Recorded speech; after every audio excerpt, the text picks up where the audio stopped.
करिश्मा, रेशमा और मनीषा 3 बहनें हैं। उनका एक भाई भी है, मयंक। मयंक अपनी बहनों को बहुत प्यार करता है, लेकिन मयंक की पत्नी सविता इस मामले में मयंक से बिल्कुल ही अलग है।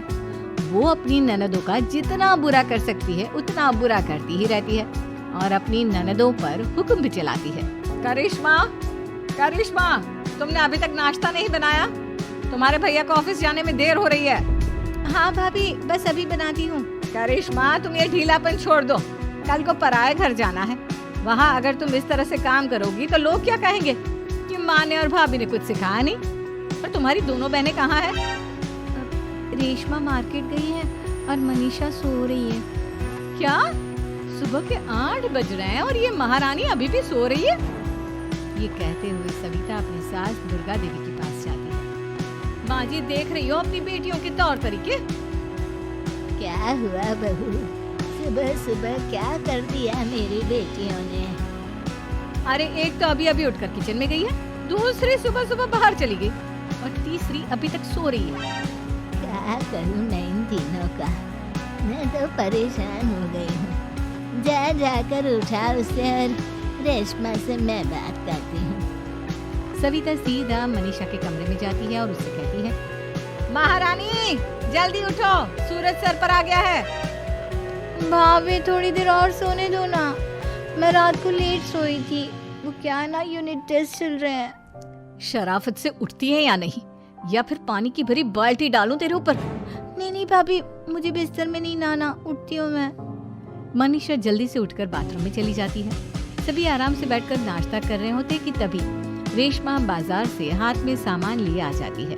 रेशमा को देखते ही सविता उस पर बरस पड़ती है। लो, आ गई महारानी। ऐसा भी क्या सामान लाना था जो सुबह आंख मलते ही बाजार की तरफ रवाना हो गई? भाभी, कल आप ही तो चीख रही थी कि घर का सारा सामान मुझे ही लाना पड़ता है, घर में किसी को भी किसी काम से कोई लेना देना नहीं है। अब मैं बाजार जाकर सामान ले आई तो आपको इस बात से भी तकलीफ हो रही है? देख रही हो माँ जी, अपनी बेटी की जुबान कैंची से भी तेज चलती है। और मयंक, आप तो कुछ कहेंगे नहीं अपनी लाडली बहन को। रेशमा, अपनी भाभी से ऐसे बात नहीं करते। चलो माफी मांगो। भैया, मैं क्यों माफी मांगू? आप भाभी से बोलिए ना कि हम पर कम हुक्म चलाया करे। हम इस घर की बेटियां हैं और आपकी पत्नी की ननद है, नौकरानी नहीं। लो कर लो बात। इनकी भलाई के लिए कुछ भी बोलो तो इन्हें बुरा लग जाता है। इस घर में यही इज्जत है मेरी। देख लो माँ जी, आपकी बेटी किस लहजे में मुझसे बात कर रही है। सविता वहाँ से चली जाती है। मयंक को बहुत गुस्सा आता है, वो भी वहाँ से चला जाता है। फिर करिश्मा रेशमा को समझाती है, रेशमा, तुम्हें भाभी से माफी मांग लेनी चाहिए थी ना। लेकिन दीदी, मैंने कुछ किया ही नहीं, तो मैं माफी क्यों मांगू? हाँ करिश्मा दीदी, रेशमा दीदी जैसे ही घर में आई, भाभी ही उन पर चिल्ला रही थी। हाँ, मैं मानती हूँ कि गलती भाभी की थी। मैं तो इसलिए बोल रही हूँ कि भाभी ने माँ को तो पूरी तरह अपने वश में कर लिया है। वो हमारी बात सुनती ही नहीं। मयंक भैया हमारे लिए हमेशा खड़े रहते हैं, इसलिए उनकी बात का मान तो तुम्हें रखना चाहिए था ना। कोई फायदा नहीं दीदी, कुछ दिनों की बात और है, भाभी उन्हें भी हमारे खिलाफ भड़का देंगे। फिर वो भी माँ की तरह हमारी किसी बात का विश्वास नहीं करेंगे। इसी तरह सविता अपनी तीनों ननदों को किसी न किसी बात पर परेशान करती रहती थी। एक दिन मयंक अपनी तीनों बहनों के लिए गिफ्ट लाया। करिश्मा, ये तुम्हारे लिए हार का सेट। रेशमा, तुम्हारे लिए सुंदर सी ड्रेस।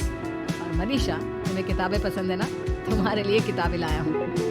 थैंक यू भैया। थैंक यू भैया। थैंक यू भैया। करिश्मा, तुम्हारा नेकलेस कितना सुंदर है। ये भैया कहाँ से ले आए होंगे? मैंने भैया को 3 दिन पहले फोन पर ये डिजाइन दिखाया था और आज भैया ये ले आए। सविता तो अपनी ननदों के गिफ्ट्स देखकर जल गई और करिश्मा का नेकलेस तो उसे भी बहुत पसंद आया था। अपनी बहनों के लिए कितना अच्छा नेकलेस लेकर आए हैं, मुझे कभी कोई गिफ्ट नहीं दिया। मैं आज ही ये हार चुरा लूं। रात में सविता करिश्मा का हाथ चुरा लेती है और इसी तरह उसे अपनी ननदों की जो भी चीज अच्छी लगती वो उसे मांगती नहीं, बल्कि रात के अंधेरे में चुरा लेती। इसी तरह दिन बीतते गए और सविता ने मयंक के दिल में भी उसकी बहनों के लिए नफरत पैदा कर दी। एक दिन मयंक ने करिश्मा और रेशमा के लिए रिश्ता देखा और ये बात उसने घर में सबको बताई। माँ, करिश्मा और रेशमा के लिए बहुत अच्छा रिश्ता आया है। वो लोग कल इन्हें देखने आ रहे हैं। आप और सविता मिलकर सारी तैयारी कर लेना। ये सुनकर करिश्मा और रेशमा खुश हो जाती है, लेकिन सविता सोचती है, अगर इन दोनों बहनों की शादी हो गई तो घर और बाहर का काम कौन करेगा। मनीषा तो एक नंबर की कामचोर है, उससे तो किसी बात की उम्मीद लगाना ही बेकार है। मुझे इस शादी को रोकना होगा। अगले दिन सभी लड़के वालों के स्वागत की तैयारी करने में लगे होते हैं। तभी मयंक अपनी बहनों से आकर कहता है, तैयार हो गई तुम दोनों? देखो दोनों लड़के बहुत अच्छे हैं, मैं कोई कसर नहीं छोड़ना चाहता, इसलिए तुम उनके सामने अच्छे से बिहेव करना और अपनी भाभी से लड़ने मत लग जाना। करिश्मा, तुम वो नेकलेस पहन लो ना जो मैं तुम्हारे लिए लाया था। भैया मैं बहुत देर से वो नेकलेस ढूंढ रही हूँ, लेकिन मुझे मिल ही नहीं रहा। क्या तुमने नेकलेस खो दिया?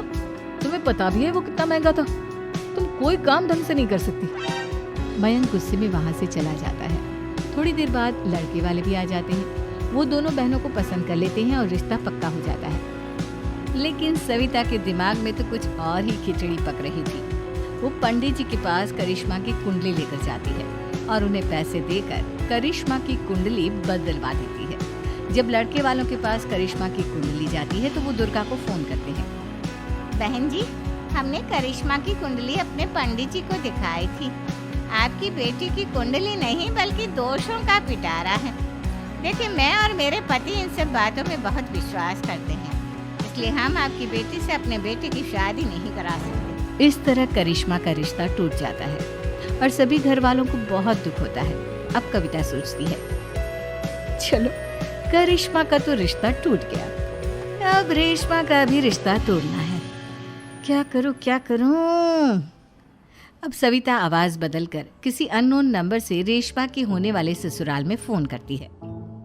हेलो, मैं कौन हूँ कौन नहीं ये आपके लिए जानना जरूरी नहीं। बस इतना सुन लो कि रेशमा का 2 साल से किसी के साथ अफेयर चल रहा है। बस रेशमा का रिश्ता तोड़वाने के लिए सविता का इतना कहना काफी था। अब रेशमा का भी रिश्ता टूट गया। मयंक और दुर्गा देवी ने रेशमा को खूब खरी खोटी सुनाई और उससे बार बार उस लड़के के बारे में पूछने लगे। आप दोनों मुझे क्यों परेशान कर रहे हो? अरे कोई लड़का होगा मेरी लाइफ में तो मैं बताऊंगी ना। जब कोई है ही नहीं तो कहाँ से लाऊं मैं कोई लड़का? तो तेरे होने वाले ससुराल वालों को फोन किसने किया था? माँ, मैं नहीं जानती किसने फोन किया था, मैं सच कह रही हूँ। मैं तो पहले ही कह रही थी इसकी लगाम खींच कर रखो, लेकिन मेरी सुनता ही कौन है।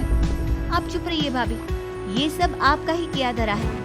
अब तीनों बहनों को विश्वास हो जाता है कि ये सब उनकी भाभी ही कर रही है। तीनों बहनें अपनी भाभी को सबक सिखाने के लिए एक वकील कर लेती हैं और घर में हिस्सा मांगा। देखो भैया, माँ बाप की जायदाद में जितना बेटों का हक होता है उतना ही बेटियों का, इसलिए इस घर के 4 हिस्से होंगे और हमें अपना हिस्सा चाहिए। मैंने तुम्हारे लिए क्या क्या नहीं किया और तुम इस घर में हिस्सा मांग रही हो? भैया, आप और माँ हम बहनों की कोई बात नहीं सुनते हो और भाभी हमारी शादी नहीं होने देगी क्योंकि उन्हें लगता है कि आप हमारी शादी में ज्यादा पैसा लगाओगे और उन्हें हम जैसी फ्री की नौकरानी कहाँ मिलेगी। तो हम भाभी के साथ तो रह नहीं सकते, हम बहनों को अपना हिस्सा चाहिए। अरे तुम्हें शर्म आनी चाहिए अपनी भाभी पर ऐसा इल्जाम लगाते हुए। वो तुम्हारे बारे में कितना सोचती है। हाँ माँ, भाभी हमारे बारे में बहुत सोचती है। दिन रात बस यही सोचती रहती है कि किस तरह से अपनी तीनों ननदों को परेशान करूं और कभी मुझे पढ़ने भी नहीं देती। दोनों बहनों का रिश्ता भी तो इन्होंने ही तोड़वाया है और रात में हमारे कमरे में आकर हमारी चीजें भी चुराती हैं। इसी तरह सविता की तीनों ननदें अपनी बात पर अड़ी रही। अब कोर्ट में तारीख भी शुरू हो गई। जब सविता को लगा कि उसकी तीनों ननद इतनी आसानी से नहीं मानने वाली, तो उसने अपने पति और सास को सारी सच्चाई बता दी और अपनी तीनों ननद से माफी मांगी। मयंक और दुर्गा को भी अपनी गलती का एहसास हो गया। अब सविता खुद करिश्मा और रेशमा के लिए अच्छा रिश्ता ढूंढती है और उनकी